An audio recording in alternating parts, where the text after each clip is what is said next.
வணக்கம் பிள்ளைகள். A L biology Tamil theory class number 59, 59வது தியரி கிளாஸ். ரைட், 59வது தியரி கிளாஸ்ல நாங்க ஸ்டார்ட் பண்ண போறோம் தேர்ட் யூனிட். அப்ப இது வரைக்கும் நாங்க யூனிட் 2 முடிச்சிருக்கோம், யூனிட் 1 முடிச்சிருக்கோம். சரியா? யூனிட் 2 முடிச்சு யூனிட் 2ல உள்ள ஒவ்வொரு செக்ஷன்லையும் எம்சிக்யூ செய்துட்டோம். ஒவ்வொரு செக்ஷன்லையும் எம்சிக்யூ செய்துட்டோம். அப்படின்னா பயோகெமிஸ்ட்ரி, சரியா, உயிரின் ரசாயன அடிப்படை, அடுத்தது நுணுக்கு காட்டியல், அடுத்தது கள உயிரியல், அடுத்தது அணுசேப செயற்பாடுகளின் சக்தி தொடர்புகள்ல நொதியங்கள், அடுத்தது ஒளித்தொகுப்பு, கடைசியா கலச்சுவாசம். இதிலெல்லாம் நாங்க எம்சிக்யூ செய்துட்டோம். கலச்சுவாசம் பேப்பர் இப்போ நாங்கள் டிஸ்கஸ் பண்ணிக்கிட்டு இருக்கோம். அப்போ டிஸ்கஸ் பண்ணி உங்களுக்கு நான் 2 வீடியோ போட்டுட்டேன், ஒரு வீடியோ போட்டிருப்பேன்னு நம்புறேன். சரியா? ஸ்ட்ரக்சர், பெரிய ஸ்ட்ரக்சர் ஒன்று, ஏன்னா கிட்டத்தட்ட ஒரு 45 பேஜ் மாதிரி உள்ள ஒரு ஸ்ட்ரக்சர் பேப்பர் ஒன்று செய்து நாங்கள் டிஸ்கஸ் பண்ணிக்கிட்டு போகிறோம். ரைட்டா? அதில் அரைவாசி மாதிரி நாங்கள் டிஸ்கஸ் பண்ணி முடிச்சிட்டோம். 2 எஸ்ஸே செஞ்சு நாங்கள் திருத்தியிருக்கோம். 2 எஸ்ஸே செஞ்சு திருத்தியிருக்கோம். நான் இனி உங்களுக்கு 3வது எஸ்ஸே போட்ட வாக்கில் இருக்கு, போட்டதோடு இருக்கு, அதை உங்களுக்கு நான் டிஸ்கஸ் பண்ணுவேன். சரியா? லிப்பிட்டுகளின் ரசாயன தன்மையும் தொழில்களையும் விவரிக்கின்ற ஒரு எஸ்ஸே, அதை நாங்கள் டிஸ்கஸ் பண்ணுவோம். அப்போ இனி எஸ்ஏஸ் நான் உங்களுக்கு அனுப்பிக்கிட்டு இருப்பேன், எஸ்ஏஸ் உங்களுக்கு அனுப்பிக்கிட்டு இருப்பேன். அப்போ இன்னைக்கு சரியா யூனிட் 3 ஸ்டார்ட் பண்றோம். அப்போ இன்னைக்கு ஜாயின் ஆன ஆக்களும் இருப்பீங்க, இன்னைக்கு இதை ரெக்கார்டட் வீடியோ கிளாஸ் எடுக்கிற ஆக்களும் இருப்பீங்க. இதுல உங்களுக்கு இதுக்கு முதல் நடந்த வீடியோஸ் தேவையா இருக்குமா இருந்தால் சரியா பே பண்ணி எடுக்கலாம். இந்த கிளாஸ் ஸ்டார்ட் ஆகி 3 நாங்க முடிச்சிருக்கோம். 3 மந்த் கிளாஸ் ஃபீஸ் போடுவீங்களா இருந்தால் உங்களுக்கு எக்ஸாம் பேப்பர்ஸ் எல்லாம் சரியா, எக்ஸாம் பேப்பர்ஸ், பேப்பர் டிஸ்கஷன் எல்லாமே தரப்படும். சரிதானே? அப்ப ஜாயின் ஆன ஆக்களுக்கு சொல்றது, அப்ப லைவா இத்தனை பேர் இருந்தாலும் உங்களோட குரூப்ல மொத்தம் 53 பேர் இன்னைக்கு 53 பேர் இருக்கீங்க. ஸோ 53 பேரும் பே பண்ணாக்கள், காசு பே பண்ணாக்கள். ஸோ அவங்க ரெக்கார்டட் வீடியோ கிளாஸ் எடுப்பாங்க. அப்படின்னா இந்த வீடியோ ரெக்கார்ட் ஆகிக்கிட்டு, இந்த வீடியோவை நான் உங்களுக்கு லிங்க் ஷேர் பண்ணுறேன் தானே. ஏன் மற்ற கிளாஸஸ் டைம் கிளாஸஸ்னால இந்த பிரச்சனை. சரிதானே? ரைட். அப்ப யூனிட் 3 சரியா, யூனிட் 3 பாடம் பேர் உங்களுக்கு தெரிஞ்சுக்கணும் முதல்ல. சரிதானே? அப்ப யூனிட் 3 என்னன்னா பாடம் பேர் அங்கிகளின் கூர்ப்பும் பல்வகைமையும். அங்கிகளின்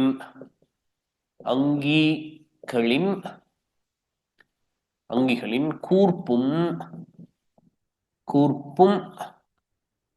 பல்வகைமையும்.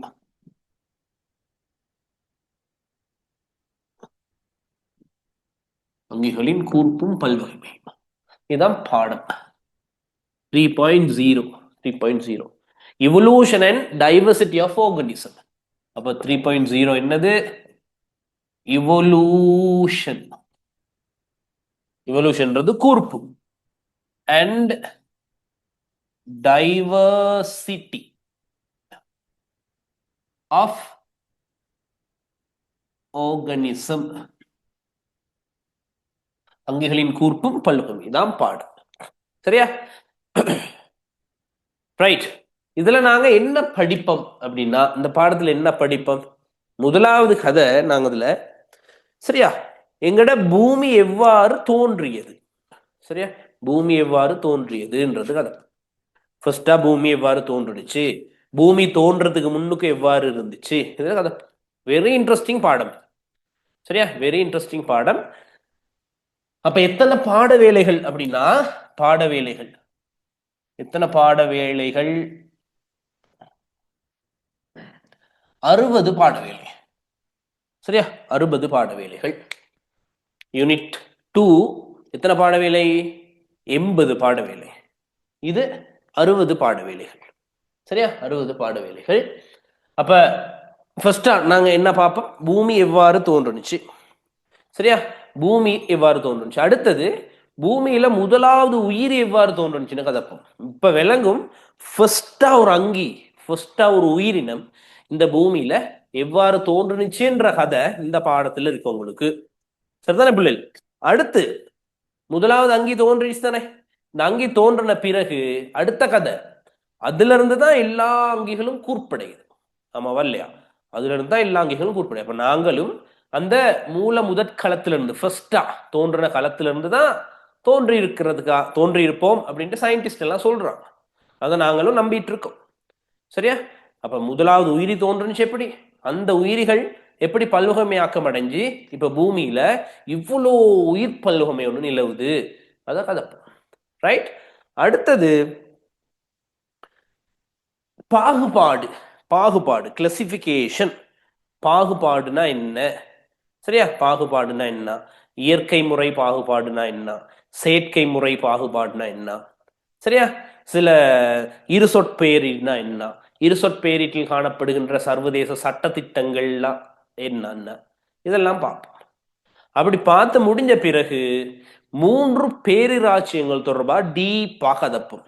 3 பேரிராச்சியங்கள்னா நீங்க சின்ன கிளாஸ்ல கதைச்ச டொமைன் ஆக்கியா, பேரிராச்சியம் ஆக்கியான்னு கழிச்சிருப்பீங்க தானே பிள்ளை தானே? பேரிராச்சியம் ஆக்கியா. அடுத்தது பேரிராச்சியம் பக்டீரியா, பேரிராச்சியம் ஆக்கியா, பேரிராச்சியம் பக்டீரியா. அடுத்தது பேரிராச்சியம் யூக்கரியா. இது 3 தொடர்பாக கதைச்சால் இந்த பாடம் முடிஞ்சிடும். சரியா? இந்த பாடம் முடிஞ்சிடும். அதுல வெரி டீட்டெயிலாக கதைக்கிறது நாங்க பேரிராச்சியம் யூக்கரியாவை. சரியா? பேரிராச்சியம் ஆக்கியாவையும் பேரிராச்சியம் பாக்டீரியாவையும் கொஞ்சம் தான் கதப்பம். அது இன்னும் கொஞ்சம் டீட்டெயிலா நாங்க படிக்க வேண்டியது மைக்ரோபயாலஜில 9வது அலகுல 9வது யூனிட்ல. சரியா? இந்த பேரிராச்சியம் யூக்கரியா, பேரிராச்சியம் பாக்டீரியா, பேரிராச்சியம் ஆக்கியா ரெண்டுமே பாக்டீரியாக்கள் தான். அதுக்குள்ள இருக்க போறதெல்லாம் பாக்டீரியாக்கள், அது எல்லாமே பாக்டீரியாக்கள். ஸோ அதனால பாக்டீரியாக்கள்ன்றது நுண்ணங்கி ஒன்று தானே. அதனால நாங்கள் எங்க படிப்போம் இதை நல்லா டீட்டெயிலா, நுண்ணுயிரினவியல் அல்லது நுண்ணங்கியல் மைக்ரோபயாலஜியில் படிப்போம். 9வது பாடம். A-level பயாலஜியில் கடைசி டேர்ம்ல படிக்க வேண்டிய பாடம், 6வது டேர்ம்ல படிக்க வேண்டிய பாடம் மைக்ரோபயாலஜி. சரிதானே? ஓகே. டொமைன் யூக்கரியா இருக்கு தானே. இந்த டொமைன் யூக்கரியால இருக்கு தானே. டொமைன் யூக்கரியால, டொமைன்றது பேரிராச்சியம், பேரிராச்சியம் யூக்கரியால கிங்டமா பிரிப்போம், ராச்சியங்களாக பிரிப்போம். பேரிராச்சியம் யூக்கரியாவை ராச்சியங்களாக பிரிப்போம். ராச்சியம் புரோட்டிஸ்டா, ராச்சியம் பிளான்டே, ராச்சியம் ஃபங்கை, ராச்சியம் எனிமாலியா அப்படின்ட்டு 4 ராச்சியங்களாக பிரிப்போம். ராச்சியம் புரோட்டிஸ்டா, என்னோட சேர்ந்து சொல்லுங்க நீங்க வீட்டில இருந்து. ராச்சியம் புரோட்டிஸ்டா, ராச்சியம் பிளான்டே, ராச்சியம் ஃபங்கை, ராச்சியம் எனிமாலியா. இந்த 4 ராச்சியங்கள் தொடர்பாக விரிவாக கதப்பு. சரியா? விரிவாக கதப்பு. ரைட்? ஓகே. ஃபைனல் எக்ஸாமுக்கு எத்தனை எம்சிக்யூ வரும் இந்த பாடத்துல இருந்து? கண்டிப்பா நான் இப்ப சொல்றேன். அப்ப 2027 பேப்பர்ல இந்த பாடத்துல இருந்து 4 எம்சிக்யூ ஷுவர். 4 எம்சிக்யூ கண்டிப்பா வரும். சரியா? ஸ்ட்ரக்சர் வருமா அப்படின்னா, ஸ்ட்ரக்சர் கேள்விகள் வருமா அப்படின்னா அரைவாசி ஸ்ட்ரக்சர் வரும். அரைவாசி ஸ்ட்ரக்சர்னா ஒரு ஸ்ட்ரக்சருக்கு எத்தனை மார்க்ஸ்னு உங்களுக்கு தெரியும்? 5 மார்க்ஸ். 4 ஸ்ட்ரக்சர் வருமே, 4 தர 5 20. அப்ப ஸ்ட்ரக்சர் அரைவாசி ஸ்ட்ரக்சர்னா ஒரு ஸ்ட்ரக்சருக்கு 5 மார்க்ஸே. அப்ப அரைவாசி ஸ்ட்ரக்சருக்கு எத்தனை மார்க்ஸ்? 2.5. அப்ப ஸ்ட்ரக்சர், அப்ப எம்சிக்யூல 4 மார்க்ஸ் வரும், ஸ்ட்ரக்சர்ல 2.5 மார்க்ஸ் வரும். சரியா? 2.5 மார்க்ஸ் வரும். எஸ்ஏ வருமா? எஸ்ஏ கட்டுரை வினாக்கள்ல வருமா? எஸ்ஏஸ் வருமானா வரலாம், நாட் ஷுவர். சரியா? வரலாம், வந்தாலும் சின்ன பாட்டு ஒன்று வரும். சில வேளைகள்ல சிறு குறிப்பு எழுதுகன்ற ஒரு பாட்டு இருக்கும் தானே, பயோ பேப்பர்ல பார்த்துருப்பீங்க. 10வது கேள்வி சிறு குறிப்பு எழுதுக, ஏதாவது 3 கொடுத்துட்டு சிறு குறிப்பு எழுத சொல்லுவாங்க, அதுல வரலாம். எஸ்ஏஸ்ல வர்றது நாங்க ஷூர் பண்ண இல்லாத, நாட் ஷூர். சரியா, நாட் ஷூர். அப்ப நான் என் ஸ்டூடெண்ட்ஸ்க்கும் இதை ரெக்கமெண்ட் பண்ணுவேன். என்னன்ட்டு, நம்ம யூனிட் 3ல இருந்து எஸ்ஏக்கு ரெடி ஆகணும்ன்றது அவசியம் இல்லை. அவசியம் இல்லை. வர்றது ஷுவர் இல்லை. சரியா, வரும் வரும் வரும், அது சின்ன ஒரு பார்ட்டா வரும். ஃபுல் கேள்வி ஒன்றும் வர்றதல்ல. யூனிட் 2, யூனிட் 4, யூனிட் 5 வருமே ஃபுல் கேள்வி, அது மாதிரி வராது, சின்ன பார்ட் ஒன்று வரும். அப்ப நான் எஸ்ஏக்கு நீங்க ரெடியாகாம இருக்க வேணாம். சில வேளை ஷார்ட் நோட்ல எதுவும் வந்துச்சுன்னா ஈஸியா இருந்தா செய்யலாம். இயற்கை முறை பாகுபாடு சிறு குறிப்பு எழுதுக அப்படின்ற ஒரு கேள்வி வரும். ராச்சியம் ஃபங்கை சிறு குறிப்பு எழுதுக வரும். அப்ப எஸ்ஏஸ் அந்த கதை சரிதானே. இப்ப பாடம் தொடர்பாக ஒரு அறிமுகம் சொல்லியாச்சு உங்களுக்கு, இதுல இருந்து கேள்வி வருமானது சொல்லியாச்சு. சரியா, ரைட். அப்ப நாங்க பாடத்துக்கு போக போறோம், பாடத்தை ஸ்டார்ட் பண்ண போறோம். சரியா, பாடத்தை ஸ்டார்ட் பண்ண போறோம். அப்ப 3.1 என்ன சொல்றாங்க, அந்த தேர்ச்சி 3.1.0 தேர்ச்சி என்னது, உயிரின் கூர்ப்பை தேடி ஆய்வர். சரியா, கூர்ப்பு எப்படி நடந்துச்சுன்ட்டு நீங்க தேடி ஆய்வர், இதான் கதை, இதான் தேர்ச்சி.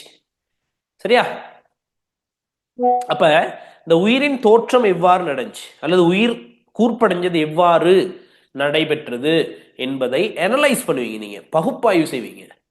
பகுப்பாய்வு செய்யறதுக்கு சரியா 2 கொள்கைகள் இருக்கு. ஒன்று இயற்கை தேர்வு கொள்கை, அடுத்தது உயிரிகளின் தோற்றம் தொடர்பான கொள்கை. உயிரிகளின் தோற்றம் தொடர்பான கொள்கையும் இயற்கை தேர்வு கொள்கையும் பயன்படுத்தி தான் பூமியில உயிரின் தோற்றம் எவ்வாறு இடம்பெற்றதுன்றதை நாங்க கதைக்க போறோம். சரிதானே, அப்ப ஸ்டார்ட் பண்ணுவோமா பாடத்தை. அப்ப 3.1 என்ன டாபிக் நாங்க பார்க்க போற டாபிக் அப்படின்னா, உயிரின் கூர்ப்பு செயல்முறையை பகுப்பாய்வு செய்வதற்காக உயிரின் தோற்றம் மற்றும் இயற்கை தேர்வு கொள்கைகள். கூர்ப்பு எவ்வாறு நடைபெற்றது என்றதை தெரிஞ்சுக்க போறோம். கூர்ப்பு எவ்வாறு நடந்துச்சு 2 கொள்கையின் அடிப்படையில். முதலாவது உயிரின் தோற்றம் தொடர்பான கொள்கை, அடுத்தது இயற்கை தேர்வு கொள்கை. இந்த 2 கொள்கைகளை வச்சுட்டு உயிரின் தோற்றம் எவ்வாறு இடம்பெற்றதுன்றதை கதைக்க போறோம். சரியா, எவ்வாறு இடம்பெற்றதுன்னு கதைக்க போறோம்.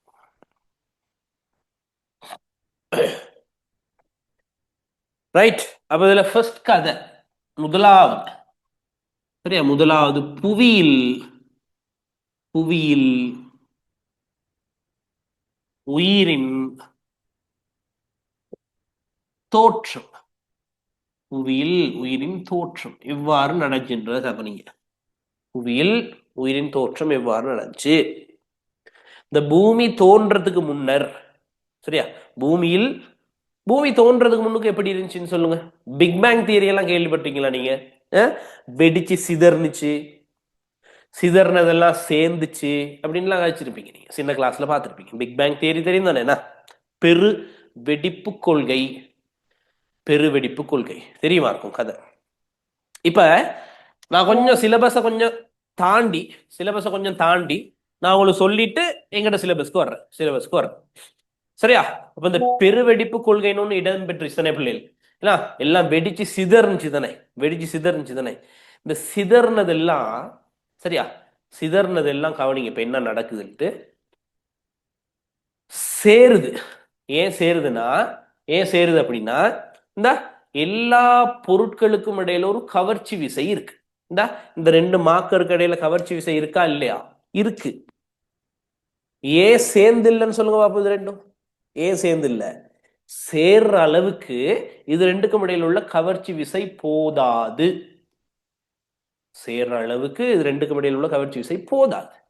விளங்குதா? அப்படியே பூமியில இருந்து மேல செல்ல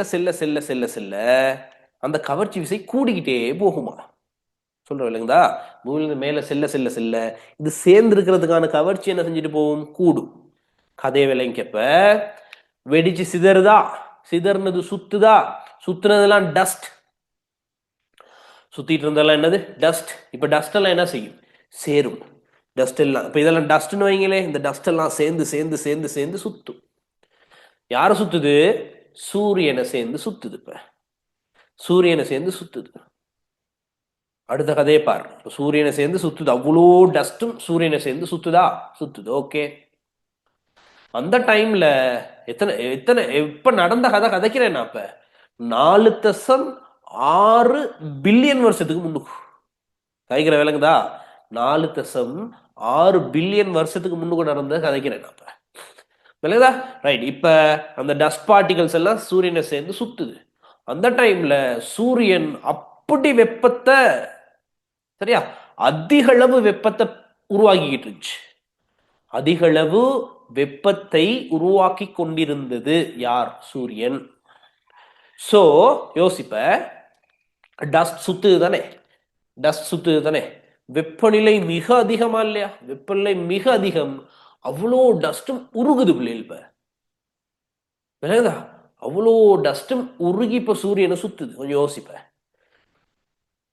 கற்கள் இருக்கு தானே, கருங்கல் தெரியும் தானே உங்களுக்கு? கருங்கல் எல்லாத்தையும் உருக்குனா எப்படி இருக்கும்? கருங்கல் எல்லாத்தையும் உருக்குனா எப்படி இருக்கும்? அவ்வாறு உருகிய பாறை திணிவாக பூமி வந்து சூரியனை சுத்திக்கிட்டு இருக்கு. விளங்குதா? இதனை சூரியன், இதனை சூரியன். அப்ப இந்த இருக்காரு ஆள் சுத்திக்கிட்டு, ஆள் அந்த நீள்வட்ட பாதையில சுத்திக்கிட்டு இருக்கு. நீள்வட்ட பாதையில சுத்திக்கிட்டு இருக்கு. எவ்வாறு சுத்திக்கிட்டு இருக்கு? உருகிய பாறை திணிவாக சுத்திக்கிட்டு இருக்கு. விளங்குதா?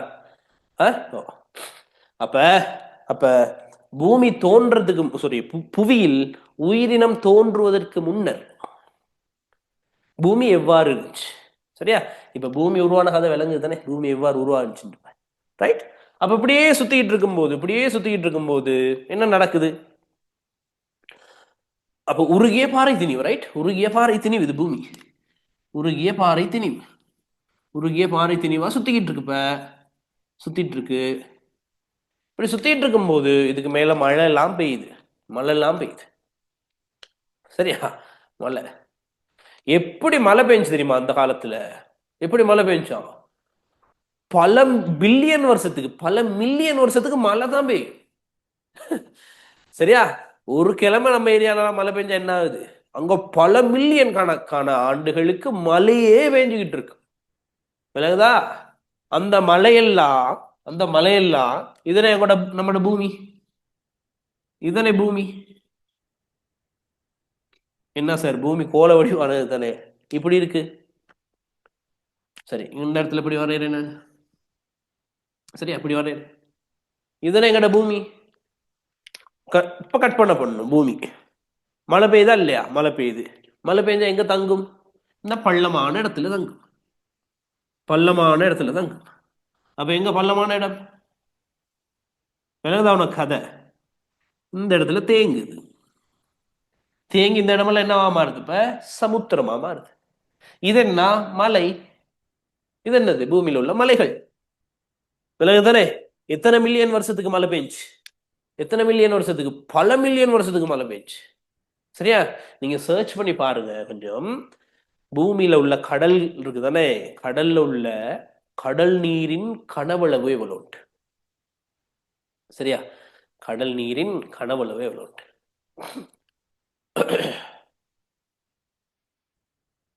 சரியா? எத்தனையோ ட்ரில்லியன் கிலோமீட்டர் கனமா இருக்கும். சரியா? ட்ரில்லியன் கிலோமீட்டர் கனமா இருக்கும். அப்ப எப்படி வரும்? 1 சரியா? சும்மா சொல்றேன் நானு. 3 3 2 தர 1024 லிட்டர். சரியா? கடல் நீர். சரியா? அப்படின்னா என்ன? இப்படி இத்தனை லிட்டர் கடல் நீர் இருக்கு. சரியா?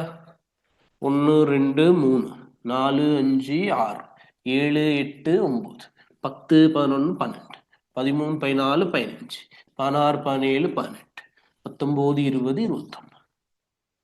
இத்தனை லிட்டர் கடல் நீர் இருக்கு பிள்ளைகள். இத்தனை லிட்டர் கடல் நீர் இருக்கு. விலகுதாகத எப்பது நடந்த சம்பவம் இது? எத்தனையோ மில்லியன் வருஷத்துக்கு முன்னுக்கு நடந்த சம்பவம். அப்படித்தான் எங்கட என்ன தோன்றி இருக்கு? சமுத்திரம் தோன்றி இருக்கு. இப்போ ஓவரால் கதை ஒன்று விளங்கி இருக்கும். எங்கட பூமி எவ்வாறு தோன்றுச்சு, பூமி எவ்வாறு தோன்றுச்சு, அந்த கதை விளங்கி இருக்கும் உங்களுக்கு. சரியா? இப்போ பூமியில உயிரினம் தோன்றதுக்கு முன்னர் அந்த பூமி எப்படி இருந்துச்சு? இப்ப நான் சொன்னேன் தானே இந்த கதை, எது பூமி உருகிய பாறை திணிவா இருந்துச்சுன்ட்டு. உருகிய பாறை திணிவா இருந்துச்சு, இது மேல மழை பெய்யுது, மழை பெய்யுற சந்தர்ப்பத்துல அந்த மேற்பரப்பு மட்டும் இறுகி திண்மமாகும். மேற்பரப்பு மட்டும் இறுகி திண்மமாகும். பூமியை தோண்டிட்டு போனா இன்னும் உள்ளுக்கு அந்த லாவா எரிஞ்சுக்கிட்டு தானே இருக்கு. இப்போ இப்போ எரிஞ்சுக்கிட்டு இருக்கு. அது எப்ப எரிய ஸ்டார்ட் பண்ணது? எத்தனையோ பில்லியன் வருஷத்துக்கு முன்பு எரிய ஸ்டார்ட் பண்ணது. கதை விளங்குதா? Right right. அப்ப டாபிக் என்னது? புவி. ரைட். இவ்வளவு நேரம் நான் கதைச்சது கொஞ்சம் சிலபஸ்க்கு அப்பாற்பட்டது.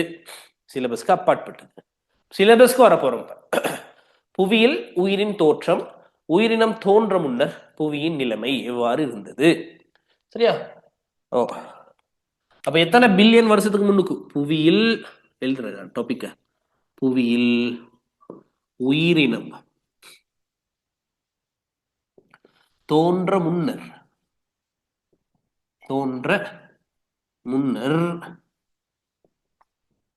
புவியின் நிலைமை, புவியின் நிலைமை, புவியின் நிலைமை. சரியா? கதை. அப்போ உயிரினம் தோன்ற முன்னர் புவியின் நிலைமை, புவியில் உயிரினம் தோன்ற முன்னர் புவியின் நிலைமை. அப்ப எத்தனை பில்லியன் வருஷத்துக்கு முன்னுக்கு ஞாயிற்று தொகுதியும் புவியில் ஏனைய கோள்களும் தோற்றுவிக்கப்பட்டன? 4.6 பில்லியன் வருடங்களுக்கு முன்னர்.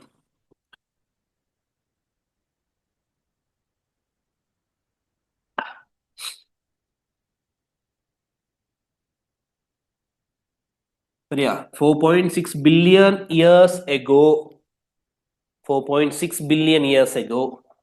அப்ப இதை நான் ஷோர்ட்டா இப்படி போடுவேன், 4.6 right, 4.6 BYA billion years ago. இனி நான் அப்படிதான் போடுவேன். நீங்க எக்ஸாமுக்கு அப்படி போட இயலாது. ரைட்? நீங்க எக்ஸாமுக்கு அப்படி போட இயலாது, போட்டா மார்க்ஸ் இல்லை. இல்லைங்களா? அப்ப புவியில் உயிரினம் தோன்ற முன்னர் பூமி எப்படி இருக்கு? இதுல என்ன கதைக்கிறோம்? பூமி எத்தனை பில்லியன் வருஷத்துக்கு முன்னுக்கு தோன்றுச்சு? பூமியும் ஞாயிற்று தொகுதியில் உள்ள ஏனைய கோள்களும் எவ்வளவு, எத்தனை பில்லியன் வருஷத்துக்கு முன்னுக்கு தோன்றுச்சு? 4.6 பில்லியன் வருடங்களுக்கு முன்னர். வருடங்களுக்கு முன்னர் தோன்றிடுச்சா? அப்ப ஓகே, தோன்றிடுச்சு. தோன்றி யாரை சுத்திக்கிட்டு இருக்கு? பூமி சூரியனை சுத்திக்கிட்டு இருக்கு. தோன்ற அந்த டைம்ல, சரியா, தோன்ற அந்த ஆரம்ப கால பகுதியில பூமி பாறைகளால தாக்குதலுக்குள்ளாக்கப்பட்டுக்கிட்டு இருந்துச்சு. பனிப்பாலங்களால தாக்குதலுக்குள்ளாக்கப்பட்டுக்கிட்டு இருந்துச்சு. என்ன பனிப்பாலங்கள்? எப்படி பாறைகள் அந்த வெடிச்சு சிதறினது இருக்கே பிள்ளைகள், இன்னும் அண்ட வெளியில சுத்திக்கிட்டா இருக்கு. அந்த டைம்ல வெடிச்சு சிதறினது எத்தனையோ பில்லியன் வருஷத்துக்கு முன்னுக்கு வெடிச்சு சிதறினது இன்னும் அண்ட வெளியில சுத்திக்கிட்டா இருந்துச்சு, சுத்திக்கிட்டா இருக்கு. விலகுதா? அப்ப பூமி தோன்றியாச்சா? தோன்றியாச்சு. ஆனாலும் பூமியில நிறைய பாறைகள் வந்து பட்டுக்கிட்டு இருக்கு. ஐஸ் கியூப்ஸ், சரியா, பனி பனி பாலங்கள் வந்து பட்டுக்கிட்டு இருந்துச்சு ஆரம்ப காலத்தில். ரைட்? ஆரம்ப காலத்தில். அப்ப பூமி தோன்றிய ஆரம்ப கால பகுதியில் அல்லது ஞாயிற்று தொகுதியில பூமி தோன்றிய காலப்பகுதியில பனி மற்றும் பாறைகள பாலங்களால் பெரிய பெரிய சைஸ், அதான் பாறைகளின் பாலங்கள், பனிப்பாலங்கள்னு சொல்றது. பெரிய பெரிய சைஸ்ல புவிக்கோள் தாக்குதலுக்குள்ளாக்கப்பட்டு கொண்டிருந்தது. சரிதான கதை? ஓகே. அடுத்தது கதை கதைக்க போறோம் நாங்க. முதல் வளிமண்டலம் அல்லது ஆதி வளிமண்டலத்தை பத்தி கதைக்க போறோம். முதல் வளிமண்டலம். சரியா? ஸ்டெப் பை ஸ்டெப்பா போறோம். அப்ப பூமி தோன்றிடுச்சு, கண்டிப்பா வளிமண்டலம் ஒன்று இருந்திருக்குமா? இருந்திருக்காதா? வளிமண்டலம் ஒன்று இருந்திருக்கும். சரியா? அப்ப ஆதி வளிமண்டலத்துல அதிக அளவு காணப்பட்டது என்ன தெரியுமா? நீராவி. ஆதி வளிமண்டலத்தில் அதிக அளவில் காணப்பட்டது நீராவி, வாட்டர் வேப்பர், நீராவி. இப்ப கவனிங்க. சரியா? இப்ப உங்களோட சிலபஸ்க்கு வர்றோம் நாங்க. இப்ப பூமி தோன்றின ஆரம்ப கால பகுதியில பூமியின் வளிமண்டலத்துல என்ன இருந்துச்சு? பூமியின் வளிமண்டலத்தில் என்ன இருந்துச்சு? அதிக அளவு காணப்பட்டது நீராவி. அதிக அளவு காணப்பட்டது நீராவிகளில் சரி நீராவி இருந்துச்சு. ரெண்டாவது என்ன இருந்துச்சு?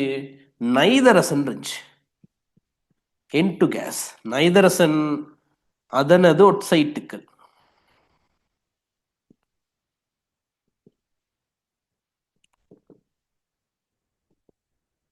சரியா? நைதரசன் அதனது ஒட்சைட்டுகள். மூன்றாவது கார்பனீர் ஆக்சைடு இருந்துச்சு. சரியா? நாலாவது மீத்தேன் இருந்துச்சு, CH4 மீத்தேன். சரி, ஐந்தாவது நாங்க எழுதுறேன். ஐந்தாவது அமோனியா இருந்துச்சு. பாருங்க, ஆதி வளிமண்டலத்தில் காணப்பட்டிருக்கிற வாயுக்களை இப்ப இருந்தா செத்துருவோம் நம்ம. ஆக்சிஜனே இல்லை, ஆக்சிஜன் சிறிதளவு. சரியா? ஐந்தாவது அமோனியா.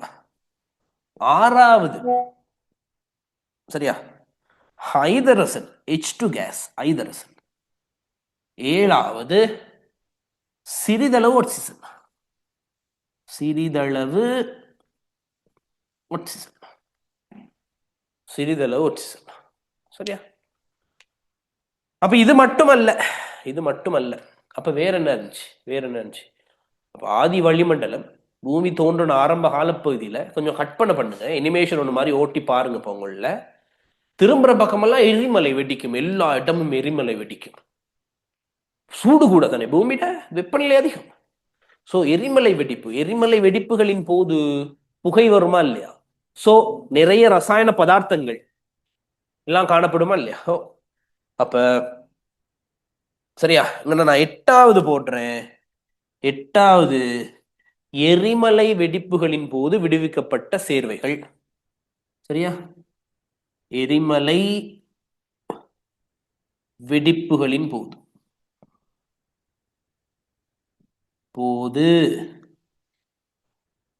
விடுவிக்கப்பட்ட சேர்வைகள்.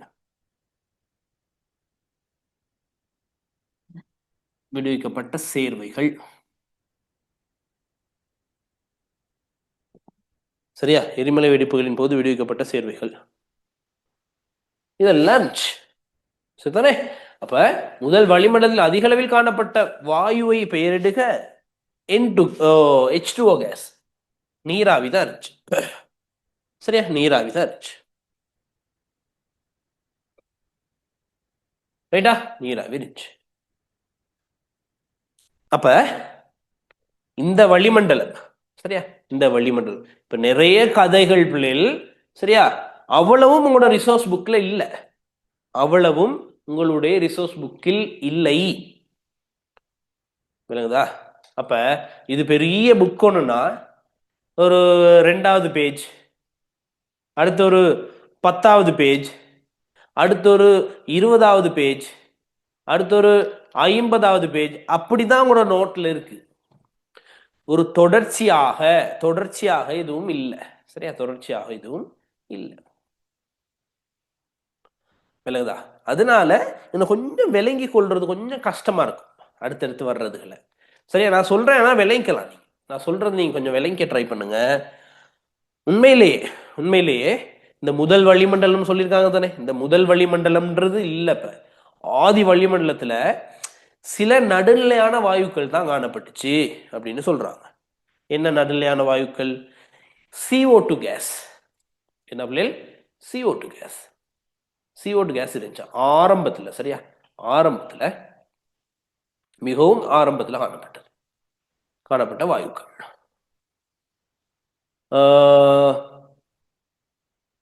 அதுக்கும் முன்னுக்கு என்ன இருந்துச்சு தெரியுமா?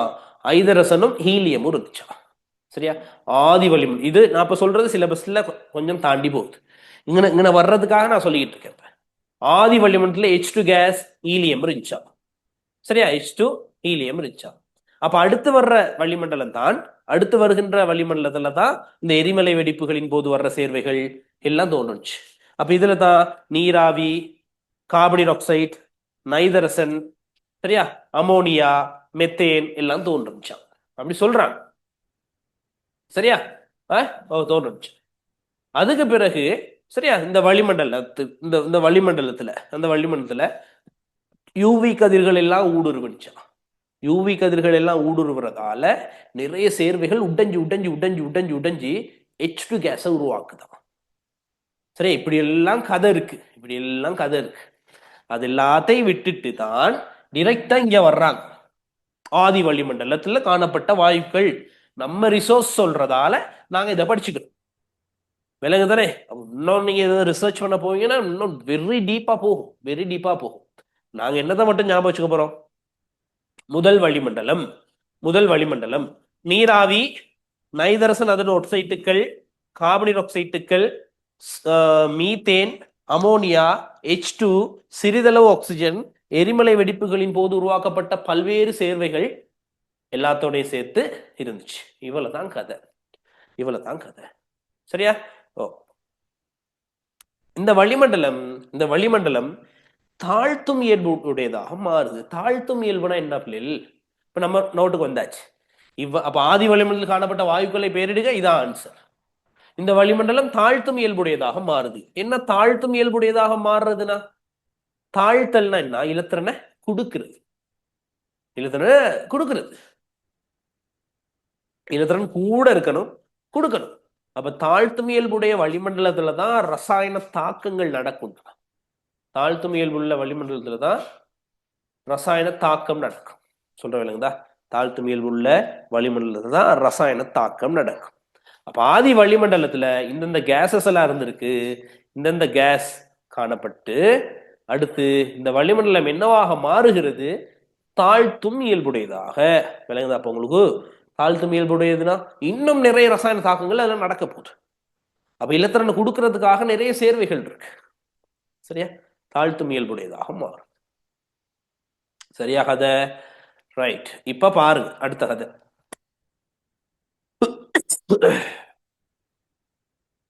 நம்ம முதல் வளிமண்டலத்துல அதிக அளவில் என்ன காணப்படுச்சு? நீராவி. இந்த நீராவி ஒடுங்குது. நீராவி ஒடுங்கி, நீராவி ஒடுங்கி என்னது உருவாகுது தெரியுமா? சமுத்திரத்தை. சமுத்திரம். நீராவி ஒடுங்கி சமுத்திரம். ஏன் நீராவி ஒடுங்குது? நீராவி தானே அதிக அளவு காணப்பட்டுச்சு, அது ஒடுங்கி சமுத்திரத்தை உருவாக்குது. ரைட். இப்ப பாருங்க, ஆதி வளிமண்டலத்துல ஐதரசன் கேஸ் இருந்துச்சு தானே? ஐதரசன் கேஸ் இப்ப இருக்கா பிள்ளைல? ஐதரசன் கேஸ் எங்களோட வளிமண்டலத்துல இல்ல. இல்ல ஐதரசன் கேஸ் இல்ல தானே? சின்ன கிளாஸ்ல படிச்சிருப்பீங்க. ஐதரசன் கேஸ் எப்படி சோதிப்பீங்க? தணல் குச்சியை பிடிச்சா பொப்பென்ற சத்தத்துடன் எரியும், என்ன எரிஞ்சு வெடிக்கும், வெடிக்கும் இயல்பு. ஆதி வளிமண்டலத்தில் காணப்பட்ட ஐதரசன்ல பெரும்பாலான ஐதரசன், கணிசமான அளவு ஐதரசன் பூமியிலிருந்து விண்வெளிக்கு போயாச்சு. விண்வெளிக்கு போயாச்சு. இல்ல பையன், ஐதரசன் இல்லை. எங்கட வளிமண்டலத்தில் ஐதரசன் இருக்கா? இல்ல. கதை சரியா? என்ன காய்ச்சம் நேரம்? என்ன காய்ச்சம்? புவியில் உயிரின் தோற்றம். புவியில உயிரினம் தோன்றதுக்கு முன்னர் பூமி இவ்வாறு இருந்துச்சு. அப்ப 4.5 பில்லியன் வருஷத்துக்கு முன்னுக்கு எங்கட ஞாயிற்று தொகுதியும், ஞாயிற்று தொகுதியில ஏனைய கோள்களும், ஞாயிற்று தொகுதியில புவியும் ஏனைய கோள்களும் தோற்றம் பெற்றது அப்படின்னு சொல்றோம். சரியா? இது தோன்றிய ஆரம்ப கால பகுதியில எங்கட பூமி பனி மற்றும் பாறைகளின் பாலங்களால் தாக்குதலுக்குள்ளாக்கப்பட்டு கொண்டிருந்துச்சுன்னு சொல்றோம். ஆதி வளிமண்டலத்துல காணப்பட்ட வாயுக்கள், மிக மிக அதிகமாக காணப்பட்ட வாயு தான் நீராவி, நைதரசன் அதனது ஒக்சைட்டுகள், கார்பன் ஆக்சைடு CH4, அமோனியா, ஐதரசன் வாயு, சிறிதளவு ஆக்சிஜன். மிகச் சிறிதளவு ஆக்சிஜன் தான், சுவாசிக்கலாம் இயலாது. இந்த கேசஸ் தானே கூடுதலா இருக்கும். விளங்குதா? அப்ப பாருங்க, ஆரம்பத்துல அந்த வளிமண்டலத்துல உயிரிகள் எதுவுமே இல்லை. இல்லைந்தா இந்த கேஸ் இருந்தா எப்படி உயிரிகள் இருக்கே? இல்ல. எரிமலை வெடிப்புகளின் போது விடுவிக்கப்பட்ட சேர்வைகள் எல்லாம் காணப்பட்டுச்சு. இந்த இந்த வளிமண்டலம் எவ்வாறு மாறுது? அடுத்த ஸ்டெப் எவ்வாறு மாறுதுன்னு சொல்லுங்க பார்ப்போம். தாழ்த்தும் இயல்புடையதாக மாறுது. நீராவி குளிர்ச்சி அடையுது. நீராவி குளிர்ச்சி அடைகிறதால புவி குளிர்ச்சி அடையுது. புவி குளிர்ச்சி அடையுது. புவி குளிர்ச்சி அடையுது. ஸோ நீராவி எல்லாம் ஒடுங்கி சமுத்திரத்தை உருவாக்கு. நீராவி ஒடுங்கி சமுத்திரத்தை உருவாக்கு. அப்ப இந்த டைம்ல தான் H2 கேஸ் பெரும்பாலான அல்லது கணிசமான கூடுதலான H2 கேஸ் எங்க இருந்து எங்க போகுது? சரியா? விரைவாக வளிமண்டலத்திலிருந்து விண்வெளிக்கு போயாச்சு. சரியா கதை? ஓகே. அப்ப இந்த வளிமண்டலம் இருந்தா பிள்ளைகள், இப்படி வளிமண்டலம் இருந்தா முதலாவது உயிரினம் தோன்றும். முதலாவது உயிரினம் தோன்றும். எப்படி நடந்துச்சு இந்த சம்பவம் கவனிங்க. முதலாவது உயிர் எப்படி தோன்ற போகுதுன்னு கவனிங்க. சரியா? அப்ப எங்கட களத்துல என்னென்ன சேதன சேர்வைகள் இருக்கு? எங்கட களத்துல என்னென்ன சேதன சேர்வைகள் இருக்கு? எங்கட களத்துல என்னென்ன சேதன சேர்வைகள் இருக்கு? எங்க எனக்கு செக் பண்ணுங்க பார்ப்போம். களங்களில் காணப்படும் 4 சேதன சேர்வைகளை பெயரிடுக. களங்களில் காணப்படும் 4 சேதன சேர்வைகளை பெயரிடுக.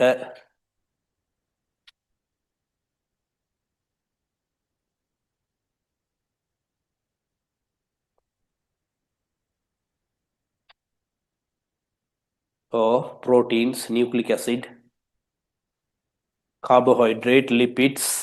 சொல்றீங்க ஆன்சர்.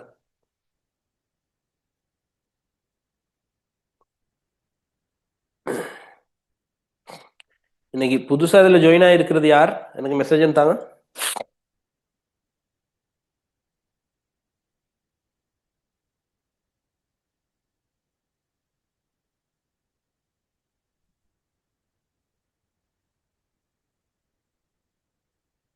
தனுஷ்கர்.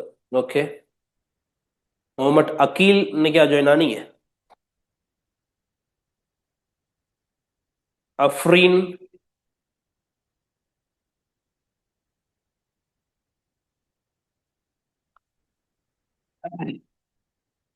ஓகே சரியா? ரைட். அப்ப எங்க எங்க எங்க உடற்கலங்கள்ல எங்கட உடற்கலங்கள்ல என்னென்ன காணப்படுகிறது? கார்போஹைட்ரேட் இருக்கு, புரதம் இருக்கு, லிப்பிட் இருக்கு, நியூக்ளிக் ஆசிட் இருக்கு. சோ இதெல்லாம் தோன்றனா தானே ஒரு களம் ஒன்று உருவாக இயலும் தானே? இதெல்லாம் தோன்றுனா தான் இந்த ஒரு களம் ஒன்று தோன்றி. சரியா? தோன்றி. அப்ப இந்த இந்த வளிமண்டலத்தில் இருந்தா இந்த கார்போஹைட்ரேட்டுகளோ, புரதங்களோ, லிப்பிட்டுகளோ, நியூக்ளிக் ஆசிட்டுகளோ தோன்றும். இது மட்டும் போதாது, இது மட்டும் போதல. அப்ப என்ன நடக்குது? இன்னும் இன்னும் என்ன நடக்குதுன்னு பாத்துக்கோங்க. இன்னும் என்ன நடக்குது தெரியுமா? எரிமலை வெடிப்புகள் இன்னும் நடக்குது. சரியா? எரிமலை வெடிப்புகள். சரி, எரிமலை வெடிப்புகள். மின்னல் மின்னல் கடுமையான கடுமையான யூவி கதிர்வீச்சு. அந்த காலத்துல ஓசோன் படையெல்லாம் இல்ல, விலகுதா? ஓசோன் லேயர்லாம் இல்ல. யூவி கதிர்கள் எல்லாம் வரும். ஓசோன் படை தானே யூவி ரேஸை ஃபில்டர் பண்ணுது. ஓசோன் எல்லாம் இல்ல, கடுமையான யூவி கதிர்வீச்சு.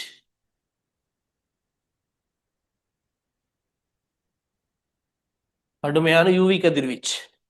நீர் வெப்ப பிளவுகள். இந்த கதையை நான் சொல்றேன். நீர் வெப்ப பிளவுகள், ஹைட்ரோதெர்மல் வென்ட்ஸ்னு சொல்றது. இன்னமும் இருக்கு பிள்ளைகள், காரப்பிளவுகள். காரப்பிளவுகள், நீர் வெப்ப பிளவுகள், காரப்பிளவுகள்.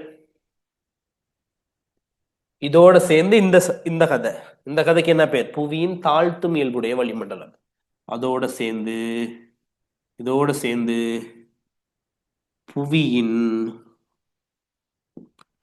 தாழ்த்தும் இயல்புடைய தாழ்த்தும் இயல்புடைய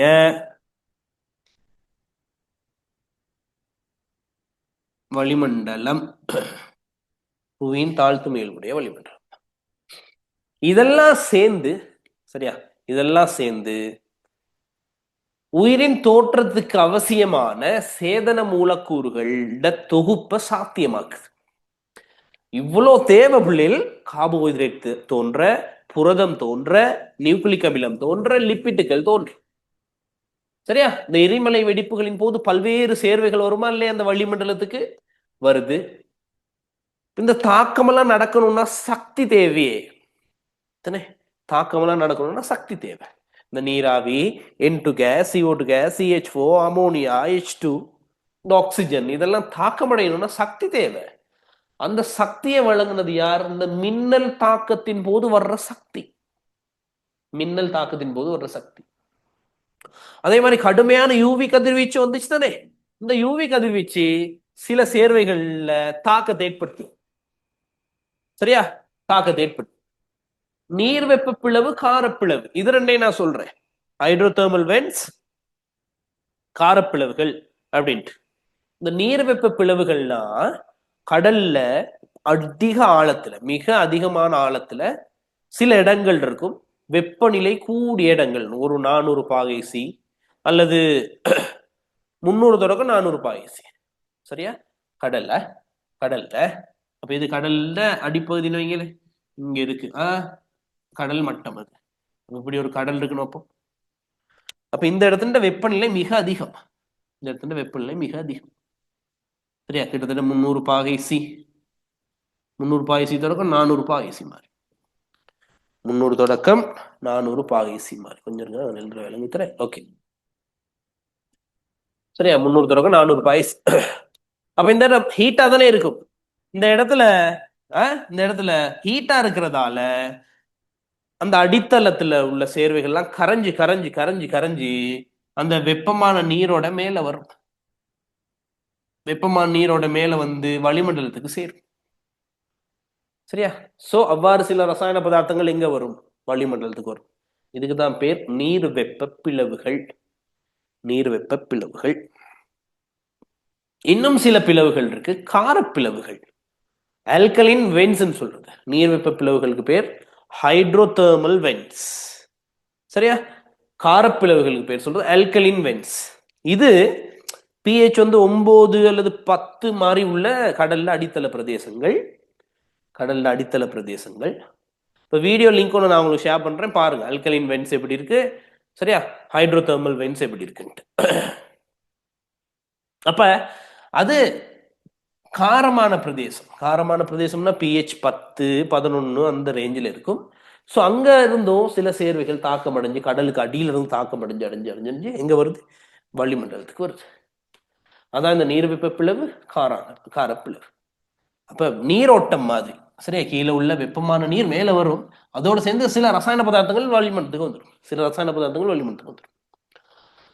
அப்ப நீர் வெப்ப பிளவு, காரப்பிளவு, இதெல்லாம் சேர்ந்து, இது அவ்வளவும் சேர்ந்து, இது அவ்வளவும் சேர்ந்து சேதன மூலக்கூறுகளை தோற்றுவிக்குது. புவியில் உயிரின் தோற்றத்துக்கு அவசியமான சேதன மூலக்கூறுகளை தோக்குது. சரியா? இது அவ்வளவும் சேர்ந்து, ரைட்? இது அவ்வளவும் சேர்ந்து என்ன செய்யுது? இது அவ்வளவும் சேர்ந்து, சரியா, சேதன மூலக்கூறுகளின் தொகுப்பை சாத்தியமாக்கு. சேதன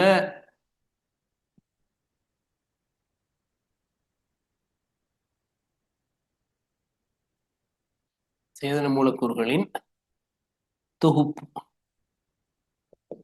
சேதன மூலக்கூறுகளை தோற்றுவிக்குது அவ்வளவும் சேர்ந்து. சரியா? அப்ப உயிரின் தோற்றத்துக்கு சேதன சேர்வைகள் தேவை. கார்போஹைட்ரேட் தேவை, புரதம் தேவை, லிப்பிட் தேவை. இதெல்லாம் தோன்றணும்னா எங்கேயாவது இருந்தே தோன்றணும். எங்க? அந்த ஆதி வளிமண்டலத்தில் காணப்பட்ட கேசஸ், எரிமலை வெடிப்பின் போது உருவாக்கப்பட்ட ரசாயன பதார்த்தங்கள், நீர் வெப்ப பிளவின் போது, காரப்பிளவின் போது தோற்றுவிக்கப்பட்ட பதார்த்தங்கள், புவியின் தாழ்த்தும் இயல்புள்ள வளிமண்டலத்தில் உள்ள பதார்த்தங்கள் எல்லாம் சேர்ந்து புவியில் உயிரின் தோற்றத்துக்கு அத்தியாவசியமான சேதன மாமூலக்கூறுகளின், சேதன மூலக்கூறுகளின் தொகுப்பை சாத்தியமாக்குது. சேதன மூலக்கூறுகளின் தொகுப்பை சாத்தியமாக்குது. சரியா? அப்ப இந்த சேதன மூலக்கூறுகளோட தொகுப்பு எங்க நடந்துச்சுன்னு சொல்லுங்க பார்ப்போம். ஸ்டார்டிங்ல பல்சக்கரைட் தோன்றல, ஸ்டார்டிங்ல புரதம் தோன்றல. சரி? அப்ப என்ன தோன்றுச்சு? அப்படின்னா என்ன தோன்றுச்சு அப்படின்னா, இதை அழிக்கிறேன். என்ன தோன்றுச்சு அப்படின்னா, எளிமையான சேதன சேர்வைகள் தோன்றுச்சு. என்ன தோன்றுச்சு? எளிமையான சேதன சேர்வைகள். எளிமையான சேதன சேர்வைகள்.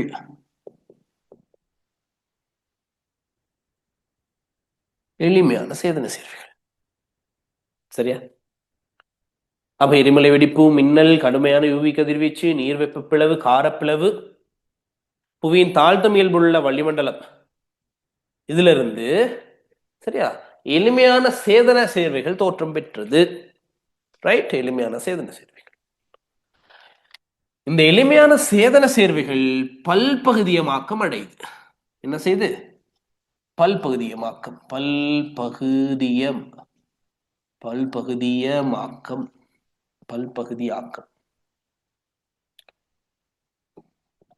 பல்பகுதியாக்கம். பொலிமரைசேஷன், பல்பகுதியாக்கம் நடக்குது. இதெல்லாம் பல்பகுதியமாக்கம் நடந்து இந்த எளிமையான சேதன சேர்வைகள் தோற்றம் எங்க நடஞ்சப்ப? வளிமண்டலத்துல, ஆதி வளிமண்டலத்துல. சரியா, ஆதி வளிமண்டலத்துல. அப்ப எளிமையான சேதன சேர்வைகள் பல்பகுதியமாக்கம் அடைஞ்சு இப்பதான் தோன்றுது புரோட்டீன், நியூக்ளிக் ஆசிட், பாலிசக்கரைட்ஸ், அதெல்லாம். சரியா, சேதன மாமூலக்கூறுகள்.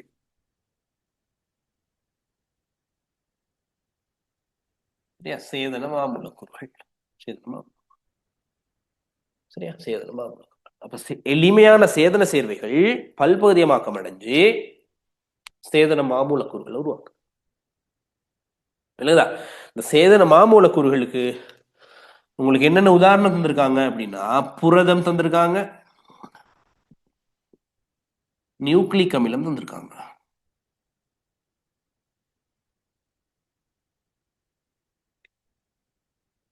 நியூக்ளிக் அமிலம். சரியா, அப்ப ஆதி வளிமண்டலத்துல எளிமையான சேதன சேர்வைகள் தோன்றுச்சு.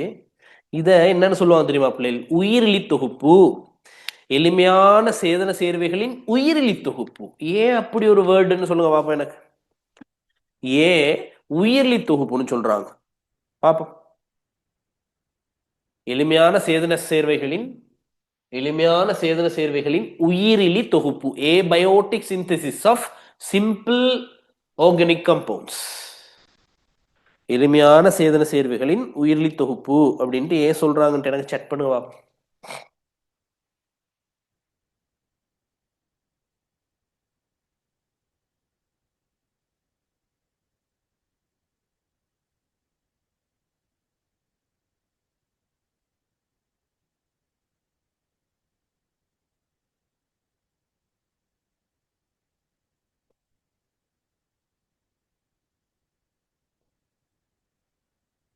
ஒருத்தர் சரியான ஆன்சர் சொல்லிட்டாரு, சிபி அருண்.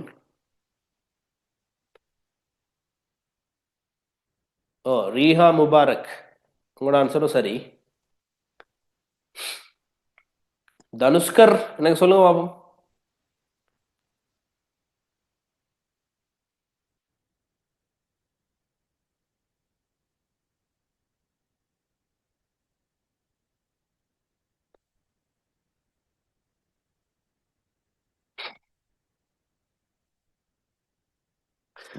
ஸ்கிரீன் ப்ளூ கலரா இருக்கோ? அப்படியா? ஸ்கிரீன் ப்ளூ கலரா இருக்குன்ட்டு ஒருத்தர் போட்டிருக்காரு.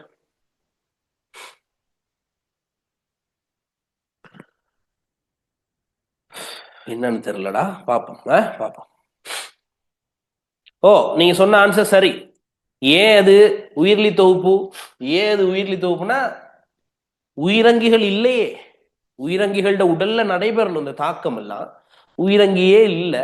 சோ ஏபயோட்டிக் சிந்தசிஸ், உயிர்லி தொகுப்பு. எளிமையான சேதன சேர்வைகளின் உயிர்லி தொகுப்பு தான். எளிமையான சேதன சேர்வைகளின் உயிர்லி தொகுப்பு தான். சரியா, ரைட். அப்ப எளிமையான சேதன சேர்வைகள் தோன்றுச்சு, அது பல்பகுதியமாக்கம் அடைஞ்சு சேதன மாமூலக்கூறுகளை உருவாக்குனுச்சு. இந்த சேதன மாமூலக்கூறுகள் மென்சவுலுக்கு பொதி செய்யப்படுது. மென்சவுலுக்குன்னா மென்சவ் எப்படி தோன்றுச்சு? இந்த கதெல்லாம் இல்ல, நோட்ல இல்ல. மென்சவ் எப்படி தோன்றுச்சு? நோட்ல இல்ல. சரியா, நோட்ல இல்ல. சிம்பிளா சொல்றாங்க, நான் அடுத்த கிளாஸ்ல பார்ப்போம். டீட்டெயிலா பார்க்க இன்னைக்கு டைம் போதாது. மூன்றாவது, சரியா, அடுத்த ஸ்டெப் என்ன நடக்குது தெரியுமா? சேதன மாமூலக்கூறுகள் மென்சவினுள் பொதி செய்யப்படுது. உங்களுக்கு டவுட் வரும் எப்படி மென்சவ் வந்துச்சுன்ட்டு அதை கதை பண்ணாங்க. மென்சவ்வினுள் பொதி செய்யப்படல்.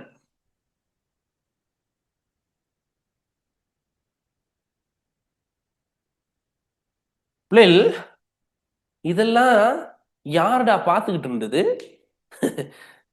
இப்படித்தான் நடந்துச்சுன்னு யாராவது பார்த்துட்டு இருந்தாங்களோ? 3.4.6 பில்லியன் வருஷத்துக்கு முன்னுக்கு அல்லது 3.5 பில்லியன் வருஷத்துக்கு முன்னுக்கு யாராவது பார்த்துக்கிட்டு இருந்தாங்களா? யாராவது பார்த்துக்கிட்டு இருந்தாங்களா? அப்ப மனிதன் தோன்றி எவ்வளவு நாள்? மனிதன் தோன்றி இவ்வளவு நாள் தான். இத்தனை வருஷம் தான். இத்தனை வருஷம் தானே. இப்ப நான் காய்ச்சிட்டு இருக்கிற கதை எப்ப நடந்தது? 3.5 பில்லியன். 3.5 பில்லியன்னா இந்த 8 சைவர் சேர்க்கணும். இப்ப 1 2 3 4 5 6 7 8 3.5 பில்லியன் வருஷத்துக்கு முன்னுக்கு நடந்தது. இந்த இத்தனை பில்லியன் இத்தனை வருஷத்துக்கு முன்னுக்கு நடந்தது. 3.5 பில்லியன்ஸ் இயர்ஸ் எகோ. அப்ப இதெல்லாம் எப்படி சொல்றாங்க இப்படித்தான் நடந்திருக்கும் அப்படின்ட்டு? எப்படி சொல்றாங்க? உயிர் சுவடுகளை வச்சு, உயிர் சுவட்டு ஆதாரங்கள், சரியா, உயிர் சுவடுகளை வச்சு கால்குலேட் பண்ணி பார்த்துட்டு சொல்றாங்க. சரியா, பூமியில் உள்ள பழமையான பாறை எத்தனை வருஷத்துக்கு முற்பட்டது இதெல்லாம் ரிசர்ச் பண்ணிட்டு என்ன கால்குலேஷன் எல்லாம் போட்டு சொல்றது. சரிதானே? சும்மா சொல்றது இல்லை. அதெல்லாம் யாரும் பார்த்தும் இல்லை. அவங்க சொல்றத நாங்க நம்புறோம். அவங்க சொன்னது அப்படியே ரிசோர்ஸ்ல இருக்கு, உங்களோட சிலபஸ்ல இருக்கு, நாங்க படிக்கிறோம். விளங்குதா? எந்த அளவுக்கு உண்மை யாருக்கும் தெரியாது, கடவுளுக்கு தான் தெரியும். எந்த அளவுக்கு உண்மை யாருக்கும் தெரியாது. சில வேளை இப்ப நாங்க என்ன சொல்லிக்கிட்டு இருக்கோம்? 4.6 பில்லியன் வருஷத்துக்கு முன்னுக்கு தான் பூமி, ஞாயிற்று தொகுதியெல்லாம் தோன்றுச்சு, ஞாயிற்று தொகுதியில ஏனைய கோள்கள் தோன்றுச்சுன்னு சொல்றோம். இதுக்கு பிறகு யாராவது வந்து ஒரு கண்டுபிடிச்சா இதுக்கு முன்னுக்கு தோணுன்னு சொல்லுவாங்க, வேற ஒன்றும் செய்ய மாட்டாங்க. இல்லைங்களா? இப்போ கண்டுபிடிச்சதை வச்சு படிச்சுக்கிட்டு இருக்கோம். நாங்க ரிசர்ச் எல்லாம் பண்ணி படிக்கல, அது அவ்வளோ நாலேஜ் இல்லை நம்மளுக்கு. சரிதானே? ரைட். அப்ப எளிமையான சேதன சேர்வைகள் தோன்றியாச்சு. எளிமையான சேதன சேர்வைகள் பல்பகுதியமாக்கம் அடைஞ்சு சேதன மாமூலக்கூறுகள் உருவாக்குது. சேதன மாமூலக்கூறுகளுக்கு உதாரணம் புரதங்கள், நியூக்ளிக் அமிலங்கள் தானே. அடுத்த பாருங்க, சேதன மாமூலக்கூறுகள் மென்சவுலுக்கு பொதி செய்யப்படுது. 4வது, தானாகவே பின்புறம் அடியும் சேதன மூலக்கூறுகள் உருவாகுது. தானாகவே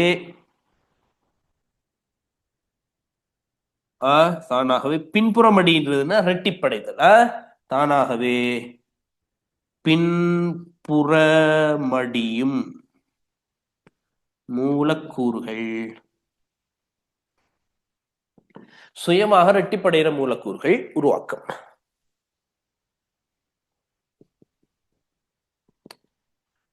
நடக்குது. இந்த 4 நடந்தா முதலாவது உயிரி வரும்.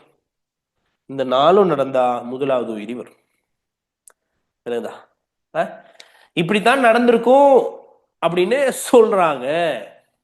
சரியா? யாரும் செய்து பார்த்திருக்காங்களா? ஒருத்தர் செஞ்சு பார்த்தார். சரியா? யார் தெரியுமா இதெல்லாம் செஞ்சு பார்த்தது? சயின்டிஸ்ட் ஒரு ஆள். அவருடைய பேர் ஸ்டான்லி மில்லர். என்ன பேர்? இல்ல சிலபஸ்ல. Stanley Miller. இவ்வளோ வேலையை செஞ்சு மனுஷனுக்கு இதுக்கு பிறகு ஒன்றும் நடக்கல. இது சுயமாக ரெட்டிப்படைகின்ற மூலக்கூறுகள் உருவானுச்சு, கதை சரி.